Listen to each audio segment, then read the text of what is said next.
Hi hello நண்பா. இன்னைக்கு நம்ம பார்க்குற கம்ப்ளைண்ட் என்னன்னு பார்த்தீங்கன்னா, இந்த மொபைல் பார்த்தீங்கன்னா சார்ஜ் போட்டால் மட்டும்தான் ஆனே ஆகுது. சார்ஜ் போட்டு யூஸ் பண்ணுற மாதிரி இருக்குது. சார்ஜிங் ரிமூவ் பண்ணிட்டு ஆன் பண்ணால் ஆன் ஆகுது. ஆனால் வந்து ஒரு ஃபியூ செகண்ட்லேருந்து செட் வந்து ஆஃப் ஆயிடுது. ஆஃப் ஆயிடுச்சு. சார்ஜ் போடுறேன், சிம்பிள் காமிக்குது, ஆன் பண்ணால் ஆன் ஆகுது. ஆனால் ஒரு ஒரு 2-3 செகண்ட்லேயும் செட் வந்து திரும்ப ஆஃப் ஆயிடுது.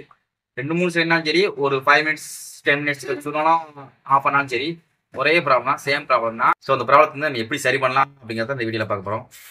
இதே மாதிரி உங்களுக்கு இந்த ப்ராப்ளம் இருந்துச்சுன்னா மறக்காம இந்த வீடியோ ஸ்கிப் பண்ணாம பாருங்க. கண்டிப்பாக உங்களுக்கு யூஸ். நம்ம சேனல் ஃபர்ஸ்ட் டைம் வரீங்கன்னா மறக்காம நம்ம சேனல் சப்ஸ்கிரைப் பண்ணிட்டு வீடியோ பாருங்க.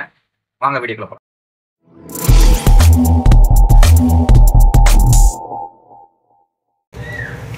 இந்த மொபைல் வந்து நம்ம செக் பண்ணி பார்த்தோம், சார்ஜ் போட்டு செக் பண்ணி பார்த்தோம். சார்ஜ் போட்டால் மட்டும் சிம்பிள் காமிக்குது. சார்ஜ் பார்த்தீங்கன்னா 23 இருக்குது, ஆனால் செல் ஆஃப் ஆகுது. சார்ஜிங் கனெக்ட் பண்ணிவிட்டு நம்ம ஆன் பண்ணோம்னா ஒர்க் ஆகும்.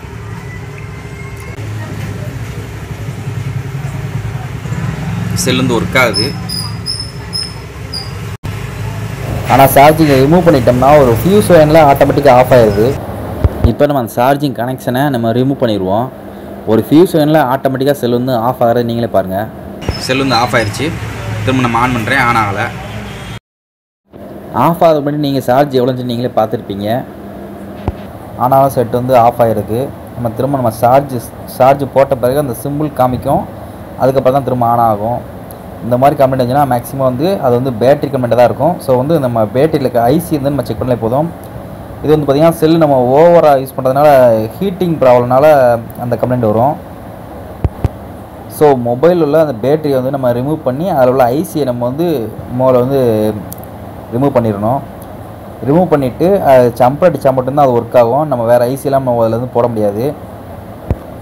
பேட்டரியை ரிமூவ் பண்ணுறதும் நம்ம கொஞ்சம் கேர்ஃபுல்லாக ரிமூவ் பண்ணணும். ஏன்னு பார்த்தீங்கன்னா சைடில் அல்லது வந்து அந்த பேட்டரி மேலே லைட்டாக ஒரு கூர்மையான ஷார்ப்பாக லைட்டாக ஒரு காய்ச்சோ எதாவது விழுந்தாலும் பேட்டரி வந்து ஃபயர் ஆகிறதுக்கு சான்ஸ் நிறையாவே இருக்குது. ஸோ வந்து ரொம்ப கேர்ஃபுல்லாக நம்ம பேட்டரி வந்து ரிமூவ் பண்ணணும் மொபைல்லேருந்து. இப்போ நம்ம அந்த மொபைல்லேருந்து நம்ம அந்த பேட்டரியை நம்ம ரிமூவ் பண்ணியாச்சு. பேட்டரிக்கு மேலே வந்து சுற்றி வந்து ஒரு டேப் கொடுத்துருப்பாங்க. அந்த டேப் வந்து நம்ம ஃபுல்லாகவே நம்ம ரிமூவ் பண்ணிடணும். ஏன்னு கேட்டிங்கன்னா அந்த பேட்டரிக்கும் அந்த டேப்புக்கும் இடையில தான் அந்த ஐசியே இருக்கும். அதாவது பேட்டரியில் வந்து ஒரு சின்ன போர்டு கொடுத்துருப்பாங்க. அந்த போர்டில் வந்து அந்த ஐசி வந்து கனெக்ட் பண்ணியிருப்பாங்க. ஸோ வந்து அந்த ஐசி வந்து நம்ம ரிமூவ் பண்ணுறதுக்கு தான் இப்போ நம்ம அந்த டேப்பெல்லாம் நம்ம உரிக்கிறோம். இப்போ நம்ம பேட்டரியில் இருக்க அந்த டேப் வந்து டோட்டலாகவே ரிமூவ் பண்ணியாச்சு. இப்போ பார்த்திங்கன்னா நம்ம ஐசி நம்ம பார்க்க வேண்டியிருக்கு. அந்த சின்ன ஒன்று இருக்குது பார்த்திங்களா, அதுதான் வந்து பேட்டரியில் இருக்க அந்த இஷ்யூஸுக்கு காரணமான ஐசி. அந்த ஐசி நம்ம வந்து டோட்டலாகவே நம்ம ரிமூவ் பண்ணி தான் ஆகணும், வேறு வழியே கிடையாது. இதில் வந்து வேறு ஐசி நம்ம போட்டாலுமே இதே ப்ராப்ளம் வர்றதுக்கு வாய்ப்புகள் நிறையாவே இருக்குது. ஸோ வந்து நம்ம அந்த ஐசி வந்து நம்ம ரிமூவ் பண்ணிவிட்டு ஜம்பர் மட்டும் அடித்தா போதும். இப்போ நம்ம ஐசி நம்ம வந்து ரிமூவ் பண்ணிட்டோம். இதுதான் அந்த ஐசி, பாருங்கள் எவ்வளோ சின்னதாக இருக்குது பாருங்கள். இதுதான் அந்த ஹீட்டிங் இஷ்யூஸ்னால அந்த செல் வந்து டோட்டலாக ஆஃப் ஆகி ஆன் ஆகாமல் இருக்கிறதுக்கு காரணமே இந்த ஐசி தான். சார்ஜ் போட்டால் மட்டும் செல் வந்து ஒர்க் ஆகும். அந்த மாதிரி ப்ராப்ளத்துக்கு காரணம் இந்த ஐசி தான். ஸோ வந்து இந்த ஐசி வந்து நம்ம டோட்டலாக எடுத்துகிட்டு அந்த இடத்துல ஜம்பர் அடிச்சு தான் ஆகணும். இப்போ நம்ம அந்த இடத்துல இருந்து ஜம்பர் அடிக்கணும்.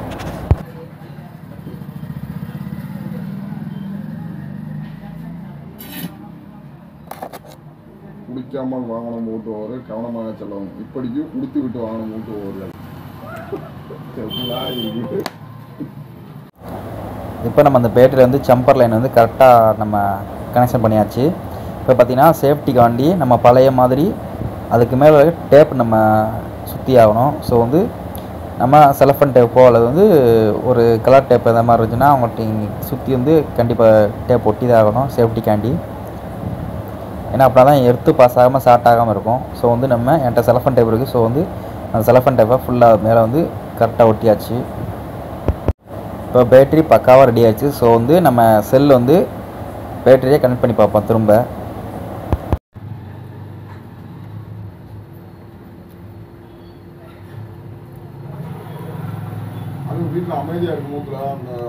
இப்போ நான் வந்து செல்லு வந்து சார்ஜும் கனெக்ட் பண்ணலை. ஸோ வந்து நம்ம பேட்டரி கனெக்ஷன் வச்சு தான் இப்போ நம்ம செல்லை ஆன் பண்ண போகிறோம்.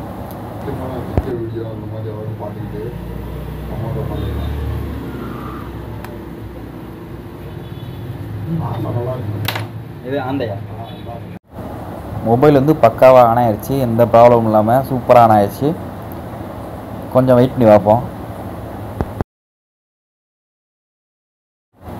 செல் வந்து ஸ்க்ரீன் லாக் ஆகிருக்கு.